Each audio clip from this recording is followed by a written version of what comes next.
Let's start with a shocking truth. The very existence of Elvis may have been a genetic miracle or a curse, depending on how you look at it.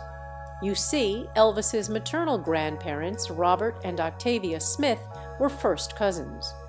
This rare and taboo union resulted in a unique DNA combination that produced Gladys, Elvis's mother, and her twin brother, Jesse. But this union also carried a hidden danger, a genetic time bomb waiting to explode. The Smith family tree was no stranger to genetic complications.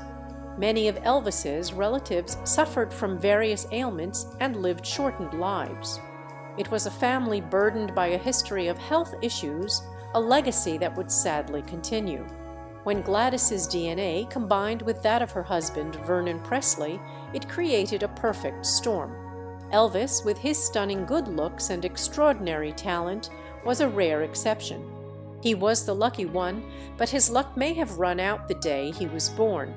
The similarities between Elvis and his mother's lives and deaths are uncanny. Both Gladys and Elvis died at a relatively young age, their lives cut short by health issues that seemed to echo each other. Many fans and theorists have drawn parallels between their struggles, but a deeper look reveals a terrifying possibility, a genetic curse that doomed them from the start. Elvis's health deteriorated rapidly in his later years. He became reliant on prescription medication, not as a creative tool like some rock stars of his era, but as a means to simply function. He feared the aging process, especially the loss of his good looks, a concern shared by many artists who build their careers on their image. Was it mere coincidence that Elvis's health issues mirrored those of his mother, or was there something deeper at play? Lamar Fike, a close friend and member of the Memphis Mafia, believed that Elvis had an almost obsessive connection to his mother's death.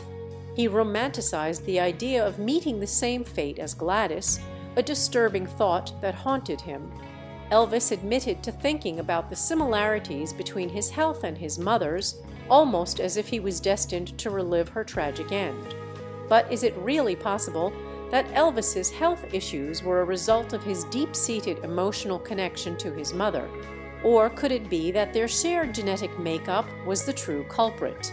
After all, Elvis had lived most of his life without his mother's physical presence, so why would he fixate on her death so intensely? The theory presented in Destined to Die Young suggests that Elvis's untimely death was not a result of his lifestyle choices or emotional turmoil, but rather a genetic predisposition that was impossible to escape. As we continue to explore this fascinating theory, we must set aside our preconceived notions and judgments. Elvis's story is a reminder that sometimes the answers we seek lie beyond the surface, hidden in the intricacies of our DNA. It's time to give Elvis the credit he deserves, not just as a musical icon, but as a human being who battled forces beyond his control. In an era where mental health and genetic research are at the forefront, Elvis's story takes on a new light. His struggles with prescription medication, often misunderstood, can be viewed through a different lens.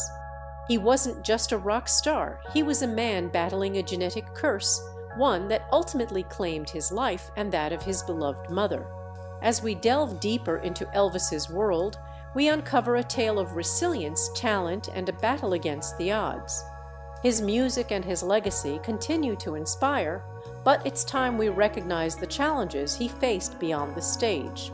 By understanding the true nature of his health issues, we can finally appreciate Elvis for the remarkable human being he was, flaws and all. So the next time you hear someone dismiss Elvis as just another drug addict, remember the complexity of his story.